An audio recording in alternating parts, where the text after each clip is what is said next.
Hello everybody, welcome back, Starcraft 2.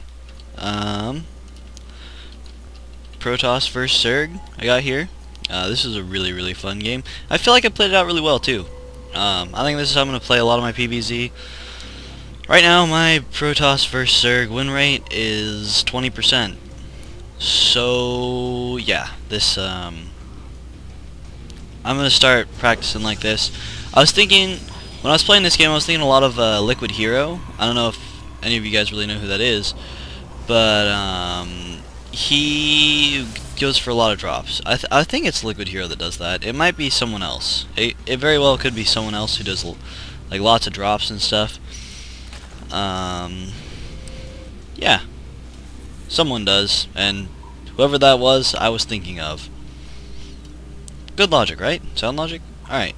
So our Zerg player just getting expansion up. Typical Zerg player stuff. You know, just seeing what else going on. I'm trying to get the timing of possibly a gas and a pool. And his went down just before 3 minutes. And his gas just after the 3-minute mark. So, yeah, you know, I'm pretty safe to get my base, my 1-gate expand going. I need to get my pylon, and I also need to get my cybernetics core. Yeah, it's kind of delayed. I'm gonna work on this build, but you have to understand that when you do a 1-gate expand, there's gonna be delayed stuff, but at the same time you're getting your nexus, so macro is good.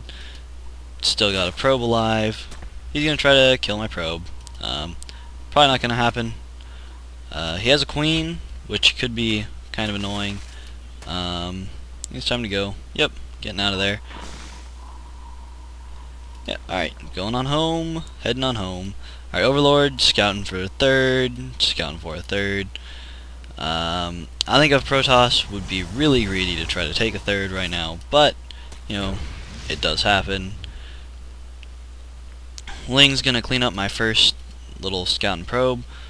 I really need to get, like, yeah, some sort of wall, and this is going to be annoying because he can pretty much get that pylon. Very irritating. Yeah, I'm still working on this build, this opening at least. I feel like I would have been pretty relatively safe to go for my Oracle expand build, but I also want to work on stuff other than that. That one Ling is actually going to make it inside and scout everything. If I was thinking about it, I would have A-clicked with my my probe there and killed it, but Mothership Core killed it just fine. He's being annoying to my probes on the gas. Void Ray coming out. A lot of roaches coming on over. I need to turn this into a warp gate because warp gates are good. Zealot's just gonna go say, here, eat me. That one too. Oracle's pretty good. Photon overcharge, pretty good. Just kind of forcing him back, getting some stalkers. Yeah. Void Ray, pretty good. Sentry. Force Field here would have been decent, but, you know, kind of late. I'm gonna blame that one on XSplit. I do believe I was live streaming this. Yep. My pylon, my gateway back, and so we're just gonna go macro up. He doesn't have too many drones in his main, which is kind of bad. He has more in his natural, but he does need to keep on producing drones here.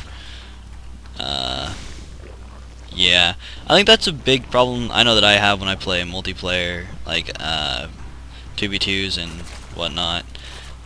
Is I always I turn my drones into structures, and then I find myself needing more drones because I am not used to like having to remake the drones.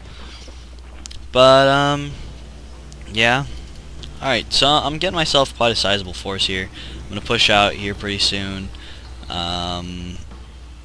This could be called an all-in, but I do think that it's really not at a very good timing to be an all-in. I'm going to leave my, one Zealot to hold position with sentries. I learned that after playing against Sen. He, pretty good player.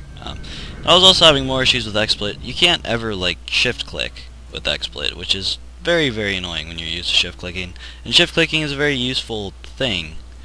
Alright, so I'm just gonna push on out here. Yeah, alright. I could be doing the Envision ability here, but I'm not going to. Activating prismatic alignment on the void rays, making them kind of tear through everything. I do need to focus down those hydralisks because they will own everything air. But the roaches do gotta die too, so yep, so this is a little engagement going on. The void rays are gonna the hydras got mopped up pretty fast, so this is actually going to be pretty good. Here we go. Gotta pick off the queen first because gotta get the queen, and if we actually get the hatchery, this is really worth it. Oh gosh, do we get the hatchery? Oh whoa. No, you gotta finish killing that hatchery. You gotta, come on, goat cheese. You gotta just like click once on the hatchery, please. There we go. We got it. Yes. Okay. This little force is gonna get cleaned up, but I killed his natural, which I feel makes pretty worth it as long as I expand and get my upgrades. I've decided to start doing this double pumping upgrades, which will make a huge difference in engagements. And Dark Shrine. I'm going to start getting my Dark Shrine up again. I love DTs. They're pretty good. These Overlords are pretty good, but really for if you don't really use them all that much, then like, you have the information that he's expanding, but this guy didn't really try to deny it at all. I mean, he really doesn't have enough. I just killed off his natural hatchery, so he's got to get that back up, and he's really got to get more drones mining his main. This is not enough. It's really hurting his economies too. Got to get more drones on his third, and this long distance mining isn't really helping all that much. Now just take about 8 of these drones and putting them in your third, and you might have decent economy. But for the time being, I'm just gonna get some more void rays, some more stalkers. These 2-2 stalkers are 1-1 for the time being. They'll be 2-2 whenever I decide to push out. Still have sentries. Sentries are really good.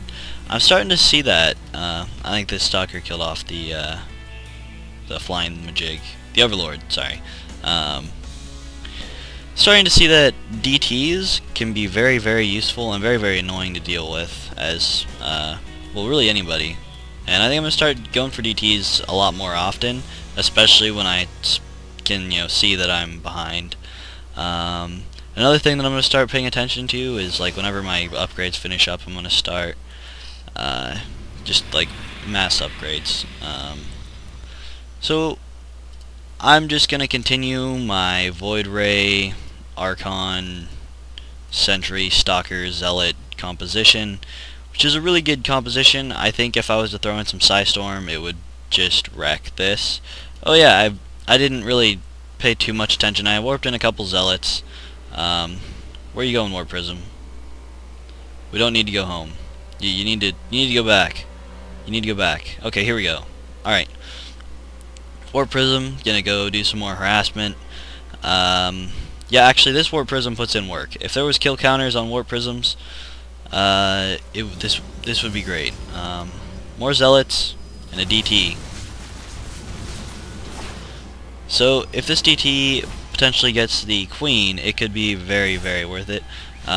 What he did is he surrounded his Queen and pushed it forward, which is really good. Whoa. I might actually get a hatchery. If I was to get this third, he would be really, really far behind.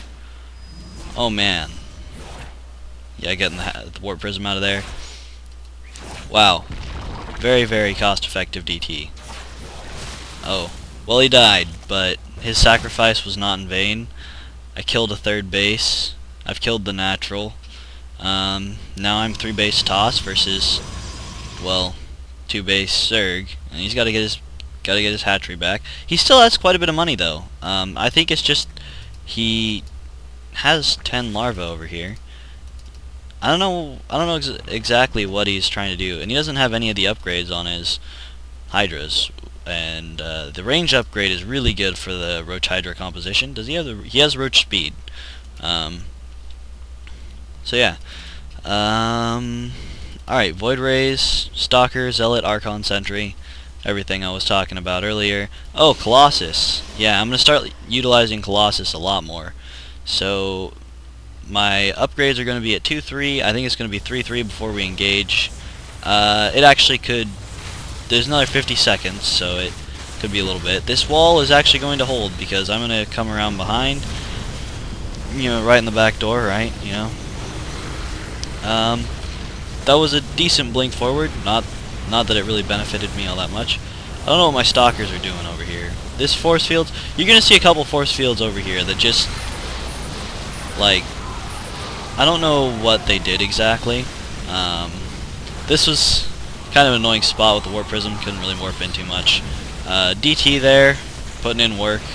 How many kills has he got? Where's the DT? Spot the DT, everybody.